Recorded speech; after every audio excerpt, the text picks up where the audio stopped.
안녕하십니까. 목소리가 별로 안 좋습니다. 시험이 얼마 안 남았죠. 여러 가지로 불안하시고 하실 텐데요. 이 정도 시간 남은 시점에서는 딱히 할 만한 게 없죠. 정리된 자료를 계속 반복하는 거, 그게 유일한 방법이다라고 생각하시면 돼요.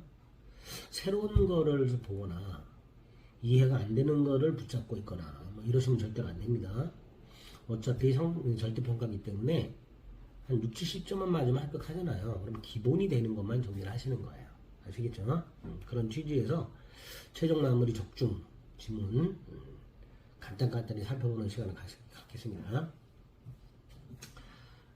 자료를 보면서 하니까 여러분 안 쳐다본다 해서 서운해하지 마세요. 자, 금원을 대여하면서 돈을 빌려주면서 채무자 소유 건물의 저당권을 설정받은 경우 또는 근저당권 실행을 위해서 경매가 되죠. 그 경매 설권을 취득한 경우 권리의 승계 취득이죠. 원시 취득이 아니라. 그래서 원시 취득과 승계 취득을 구별하라는 문제가 자주 나오는데 그 중에 최근에 승계 취득으로 나오는 것들 두 가지 기억합니다. 금원을 대여하면서 채무자 소유 건물의 저당권 설정받은 경우 근저당권 실행을 위한 경매의 소유권을 취득한 경우 권리의 무슨 취득? 승계 취득이다. 채무 승인, 채무자가 나 갚을 돈이 있다. 채무 승인이라고 하죠. 채권 양도 통지, 채권자가 채권을 팔아요. 팔고 채무자한테 채권을 팔았다고 통지를 해줘. 또 무권 대리인이 본인에게 최고하는 경우가 있죠. 이렇게 통지, 승인, 최고 이런 것들은 법률 행위다 아니다? 아니죠. 법률 행위가 아니라 준법률 행위가 되죠. 준법률 행위. 그 중에 통지하고 승인은 관념의 통지고 최고는 의사의 통지죠. 어쨌든 이건 법률 행위가 아니다는 거. 강행 규정을 위반한 법률 행위 절대적이고 확정적 무효죠. 이 강행 규정 위반해서 무효냐, 심의성실의 원칙을 위반했냐 이런 것들은 당사자가 소송해서 이거 강행 규정 위반한 행위인데요, 판단해 주세요 라고 주장하지 않아도 법원이 직권으로 판단하게 됩니다. 직권 판단 기억하시고, 강행 규정을 위반해서 확정적 무효예요. 확정적 무효니까 139조 무효행위 추인 된다 안 된다? 안 되죠. 따라서 강행 규정을 위반해서 확정적 무효가 된 범죄행위는 특별한 사정이 없는 한 추인에 의해 유효로 할 수 없습니다.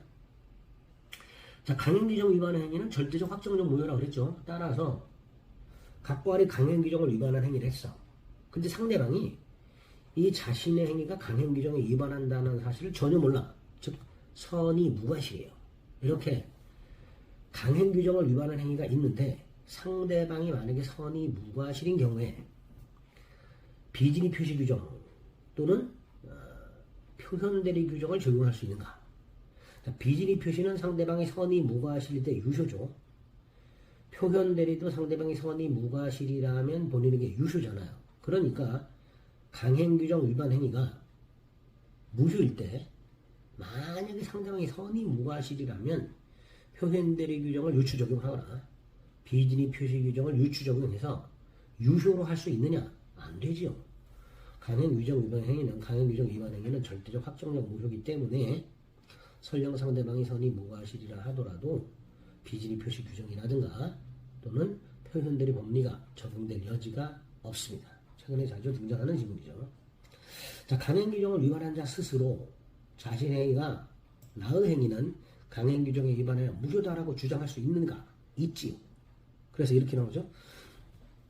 강행 규정에 위반한 약정을 한 자가 스스로 그 약정의 무효를 주장하는 것 허용된다 안 된다? 허용된다.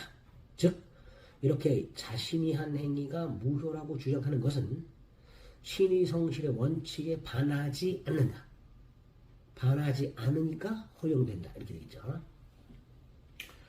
양도소득세를 회피할 목적으로 다운계약서를 작성하거나 이런 것들은 반사회 질서가 아니죠. 그 다음에 변호사 아닌 자가 승소를 조건으로 소송을 도와주고 승소하면 뭘 받기로 하는 약정. 요거는 강행규정 위반이면서 동시에 반사회 질서가 됩니다.